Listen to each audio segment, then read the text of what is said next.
ગુજરાત સરકાર દ્વારા લેવાયેલા લોકહિતના મહત્વના નિર્ણય બાદ હવે જૂનાગઢ જિલ્લામાં પણ વેચાતા પ્રતિબંધિત એનાલોગ પનીર, ચીઝ અને બટર જેવા સત્તાવાર પ્રતિબંધ મૂકવામાં આવ્યો છે।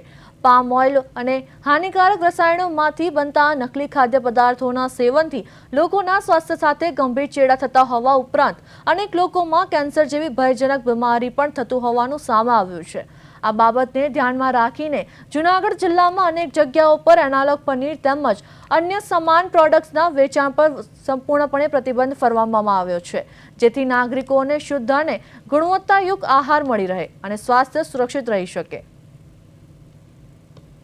યુવાનોને હાર્ટ એટેકના પ્રોબ્લેમ વધી ગયા છે એ માત્ર ને માત્ર આ જે ભેળસેળવાળી વસ્તુઓ આવે છે એનાલોગ પનીર, ચીઝ, બટર જે આવે છે, દૂધ છે, એટલે આ બાબતે ખરેખર ગંભીરતાથી એનો પાછો અમલ પણ કરવો જોઈએ।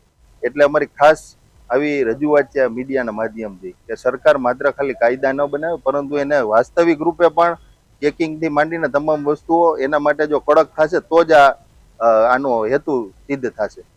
ફૂડ શાખાનું ક્યાંય આપણે અત્યાર સુધીમાં જોયું ઘણી જગ્યાએ, અત્યારે તો હાલ કોઈ પણ જગ્યાએ આવી વસ્તુઓ મળે છે, દેખાય છે, એમ છતાં ફૂડ શાખાનું ક્યાંય ચેકિંગ આપણે જોવા નથી મળતું। તમે શું કહેશો?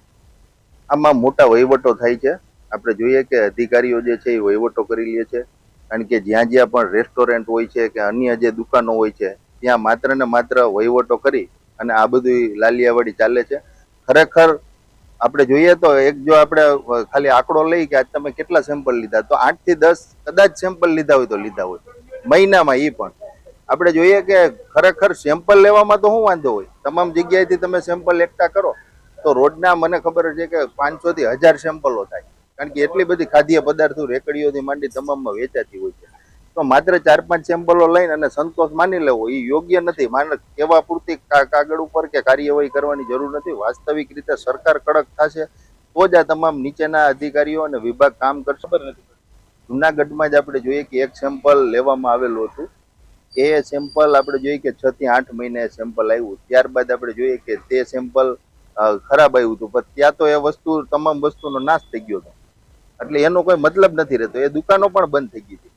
એટલે આવી રીતના જે કામગીરી છે એ ન થવી જોઈએ। અહીં લેબોરેટરી કરોડોના ખર્ચે જુનાગઢમાં પણ કરેલી છે, તમામ જગ્યાએ છે, તો આ બાબતે એક વ્યવસ્થિત આનું આયોજન થાય। સરકાર હવે અત્યારે ઓનલાઈન ડેટાનો આખો આપણે જોઈએ કે મોડર્ન આજે ટેકનોલોજી આવી ગઈ છે, તો બધી મહાનગરપાલિકા, નગરપાલિકા પાસેથી રોજે રોજના ડેટા મગવે, કેટલા સેમ્પલ લીધા, ક્યાં ક્વોલિટી કેવી છે, એ તમામ ડેટાઓ બેજ એને આખું। ગુજરાત રાજ્ય સરકારનો સૌથી મોટો નિર્ણય હાલ ગુજરાત રાજ્યની અંદર એનાલોગ પનીર, ચીઝ, બટર નહીં મળે અને હાલ સંપૂર્ણ પ્રતિબંધ મૂકવામાં આવ્યો છે। ત્યારે જૂનાગઢ જિલ્લાની વાત કરવા જઈએ તો એનાલોગ પનીર, ચીઝ, બટર ઘણા સમયથી મળતું હતું, પણ લોકોના સ્વાસ્થ્યને જોઈ અને રાજ્ય સરકારે આ મહત્વનો અને મોટો નિર્ણય લીધો છે। હાલ એનાલોગ પનીર, ચીઝ અને બટરથી લોકોના સ્વાસ્થ્ય સાથે ચેડા થતા હતા।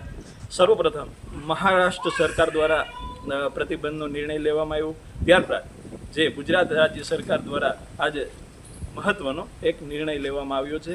એનાલોગ પનીર, ચીઝ અને બટર હવે ગુજરાત રાજ્યમાં નહીં મળે। ખાસ કરીને જોવા જઈએ તો જૂનાગઢ જિલ્લામાં અનેક એવા લોકોના સ્વાસ્થ્ય સાથે આ ચેડા થતા હતા। પ્રદેશ 24 ગુજરાતી, યજ્ઞેશ ભટ્ટ, જૂનાગઢ।